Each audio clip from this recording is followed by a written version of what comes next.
everyone, I'm Laura Ingraham. This is the Ingraham Angle. Thank you for joining us tonight. The conspiracy of dunces. That's the focus of tonight's angle. You know it's bad for the Trump hush money prosecution when the New York Times feels compelled to publish a piece calling out the case's weakness. Jed Sugarman, a law professor at Boston University, called Alvin Bragg's case a historic mistake, writing, "Their vague allegation about a criminal scheme to corrupt the 2016 presidential election has him more concerned than ever about their unprecedented use of state law and their persistent avoidance of specifying an election crime or a valid theory of fraud. Oh, that's all." Now, beyond that, he rightly notes that it is legal for a candidate to pay a non-disclosure agreement. Pay for a non-disclosure agreement. Hush money is unseemly, but it is legal. All right, bottom line here. As honest, objective legal minds have concluded, the underlying conduct alleged, if anything, is a violation of federal campaign finance rules. But one little problem with that. The FEC looked at the case years ago and decided against pursuing it. Now, from day one, Alvin Bragg was a man on a political, not a legal mission.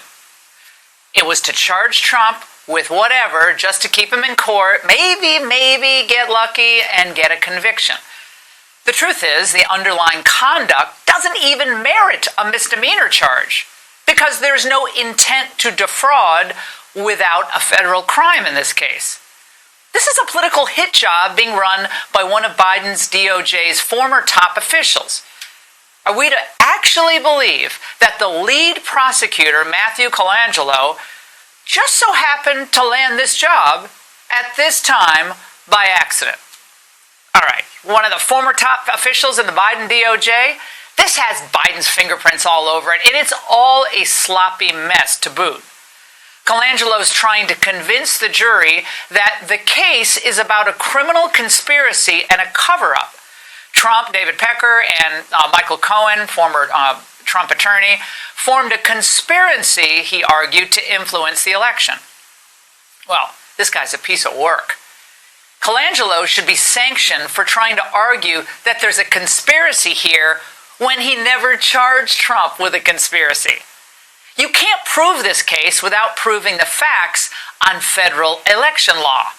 And this is not a big revelation to any of you, but state courts have no jurisdiction over federal election law matters. I think it's becoming clear to all of you now.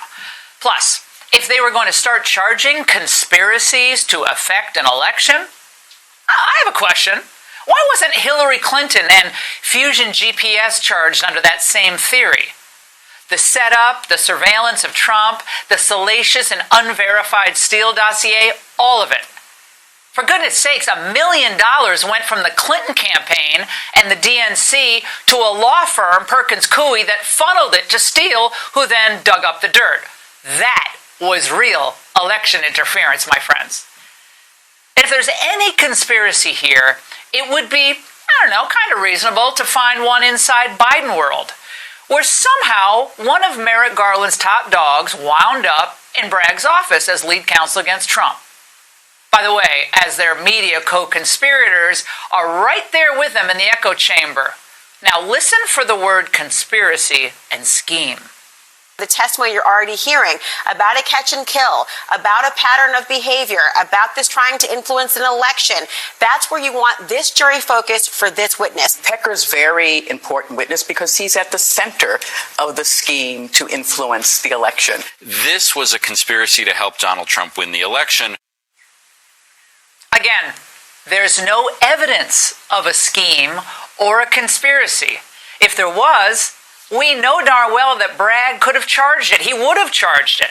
Or the FEC or the DOJ would have charged it. But let's not lose the forest for the trees here.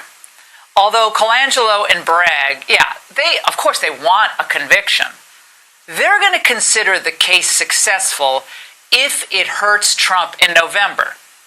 take him off the trail for, 6 or 7 weeks, exhaust him. Any of us would be exhausted just for being forced to sit there day after day. That is a victory for the left.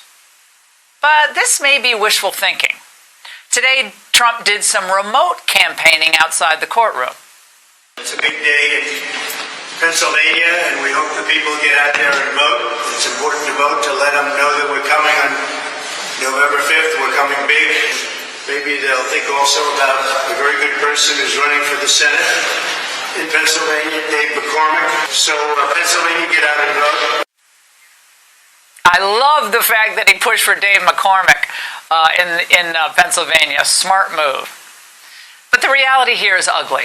Donald Trump is on trial in Manhattan, not for what he did with his checkbook before the 2016 election. He's on trial because he beat Hillary Clinton in 2016, and now they're really worried that he could beat Biden too. So if I were Trump, I'd lean into this and out-campaign Biden right in his own backyard. Why not a Tuesday night rally in Scranton? Scranton fills me with enormous pride. My mom, who didn't live in Scranton permanently since 1954, I swear to God, whenever she was asked, no matter where we were, Miss Biden, where you live, where you from, she said, Scranton. Do you know anybody who's from Scranton that still doesn't brag about being from Scranton? Yeah. I simply don't know how Trump can possibly match that energy and that excitement. And that's the angle.